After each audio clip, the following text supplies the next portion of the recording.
Seven sisters all being top-tier entertainers in Japan. Then there is our main character, a supporter named Amagasaki Atsumu. His 18th birthday would be a celebration. He opened the pitch-black doors saying he was home. In front of him, candles surrounding a cake saying farewell to Atsumu. His misfortune began because from that point on he was no longer part of the family. "Hey," he said. It was just so sudden, and he didn't know what it meant that he was not part of the family. He wondered if it was a prank with a surprise at the end. However, the fifth daughter, Mutsuki, didn't like trash like him. The third daughter, Mika, couldn't believe he was their brother. The seventh daughter, Yachiru, believed nobody would watch if it was a prank. The second daughter, Futaba, agreed. The first daughter, Ayo, believed he was a half-breed. The fourth daughter, Shiki, would die of embarrassment if in Atsumu's place, while the sixth daughter, Nana, didn't say anything. The mother, Amana, believed men were pigs and had no place in her family. But that begs the question, who is the father? He was upset.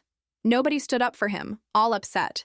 He wanted them to reconsider, and he may be worthless, but he's done his best to support them as family. Mutsuki broke the news, saying she never thought of him as family. He couldn't believe this as they lived this long together. The mother stated they only kept him for one condition. It was because grandmother would let her use her emergency funds if they took him under their home till he was 18. It was all for money, and no love was involved. He was a failure who couldn't meet the expectations of a slow child. She had the audacity to ask what they've been through because of him. All that would come to an end was the written contract ended at his 18th birthday. He wished happy birthday and a farewell. It was a celebration to get rid of him. He thought if he worked hard enough, he would have been accepted. He thought they were family. It was time for him to leave all his belongings behind for no risk. He would endure and wouldn't want to be a burden anymore. As he placed his phone, his sisters wanted him gone. He still thanked them for everything in his heart, but something burned instead. Outside the mansion, he shed a tear, leaving the Amagasaki family. This concluded the chapter of him being thrown out of his family. Yet at that time, he would have an encounter. The next morning at his school's office, he wanted to drop out. Ashiya Asukawa didn't want him to be expelled. He was thankful for getting angry with him. However, she was mad he referred to her with last names.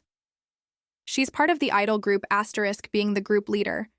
She was the #1 idol in Japan. She couldn't stand Atsu leaving. He was crying for how kind she was to be worried about him. Asukawa's mother, Shikuya, told her to calm down. She proceeded to ask why it sounded like he needed to quit. She would like to hear his reason being, there's no reason. This made Ashiya mad, ready to pummel him up. Yumakoshi Academy had countless celebrities enrolled to support talent in the entertainment industry. If he kept attending like nothing, he would feel like he's being disrespectful.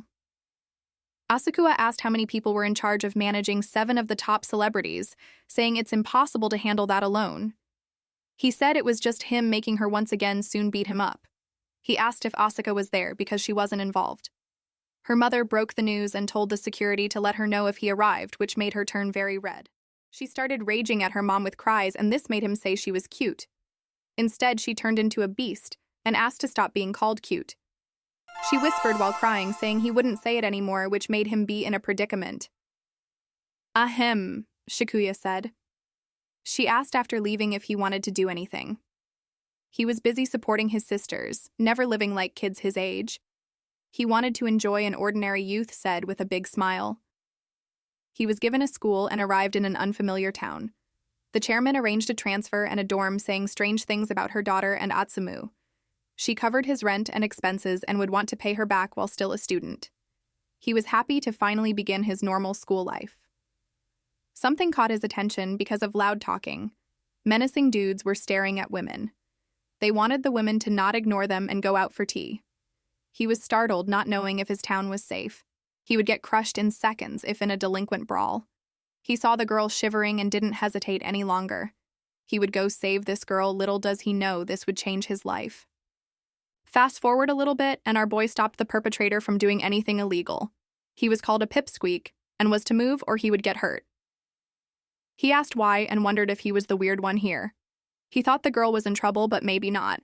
He smiled, letting them know he won't let them get hurt as well. The long-haired individual clenched his fist, ready to pounce, but he dodged in a swift motion. He was thrown and tossed like food. He wasn't hurt, but didn't know if he really was thrown. He mentions it was kotagaishi, a technique in Aikido. He was grinning, still asking if they wanted to fight, but they fled in an instant. He was nervous, and he's trained to protect his sisters and haven't fought in a while. Idols and celebrities are exposed to danger, so he trained to protect them. While he was staring away, somebody called to him, a beautiful woman who was thankful for his actions. He labeled her as cute as an angel, definitely a top beauty. Her name was Himeji Tsukio and was more stunning than his sisters.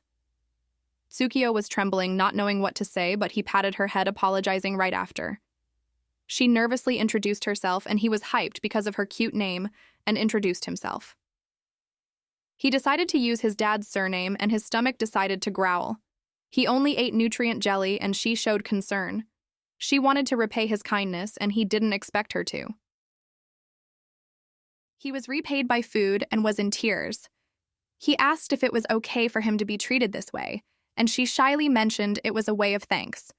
She was scared, unable to move, and anyone would be scared of those guys.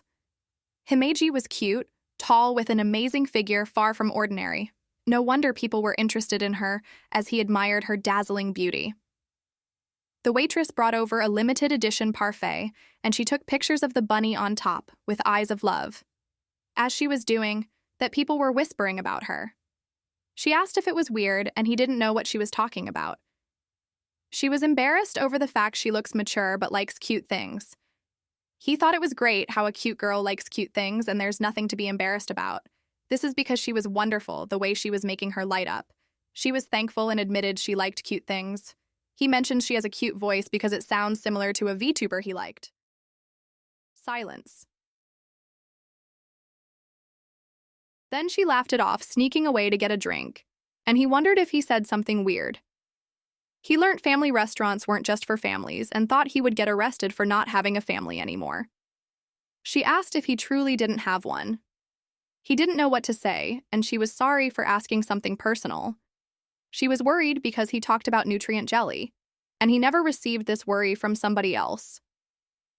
It was a long story he was going to tell, but he decided to spill the news about his former family. He started to regret it when he saw her cry. He was mad for making a girl cry and said it was okay and couldn't be helped because he was useless. She disagreed with him being useless and pulled her hair back, saying he was her hero. He blushed at the sight of her and realized he might have made the right choice of explaining his story. He was thankful for her that day, and she was thankful back. She hoped they could meet again and parted ways. He was looking forward to his new school, and he wondered if she did any voice-related work. He would ask her if they met again, and that's how he met Himeji.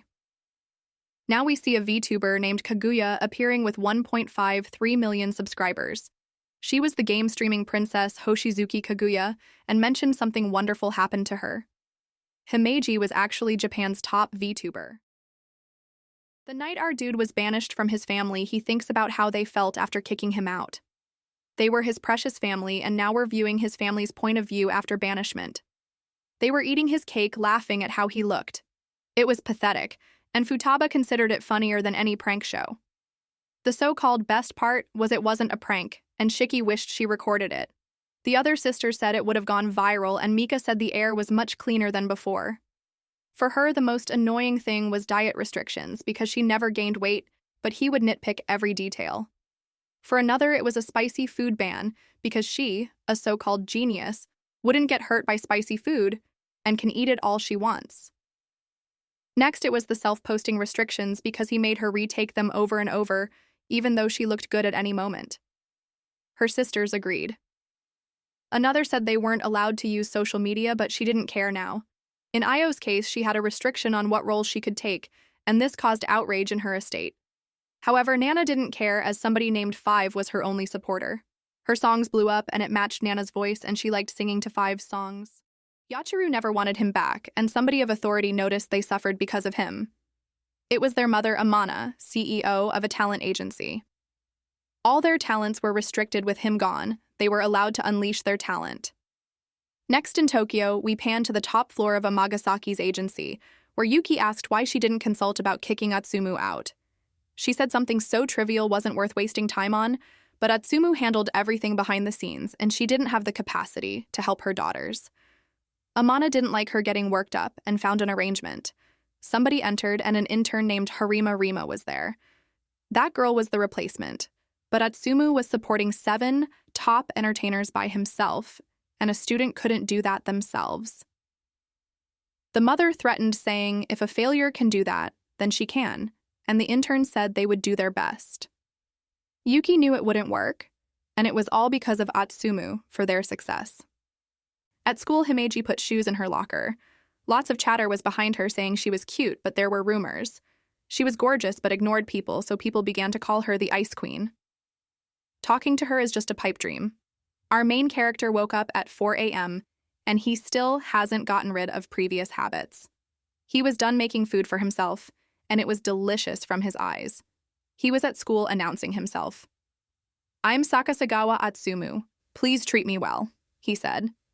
Screams of cheer rose from the class because he was small and cute. Being the center of attention made him nervous, but some big dude didn't like that. He was at Heron Private High School compared to where he was originally. His seat was at the back center, and he wondered who he would sit next to, but saw a foot stuck out. A huge dude stuck his leg out, and he thought it was that. He passed him, but was called out too. He had a lollipop in his mouth yelling at him to not get cocky. He was jealous of his height and asked if offended him, but the big dude felt mocked. The teacher told him to sit down, but he glared, and the teacher shrunk down. Atsumu realized it was his pants he's angry about. His pants were torn to shreds, but did have animals on them. He brought out a sewing kit, and he quickly fixed it for him. He asked if he preferred an elephant, but Kongu's veins popped out. He only had good intentions, but he took it in a different way, saying it was called distressed fashion. He was too embarrassed to do more, and looked at where his seat was. He said it was a coincidence to meet somebody again. Himeji was to hiss right looking away from him, but all red. She quietly said, "Please treat me well." He laughed at it, but somebody who was spinning their pencil dropped it. He was shocked, just as the class was shocked at hearing her voice. He wondered if he did something wrong. The Ice Queen talked to the transfer student. He looked at Himeji and wondered what would make her be called that.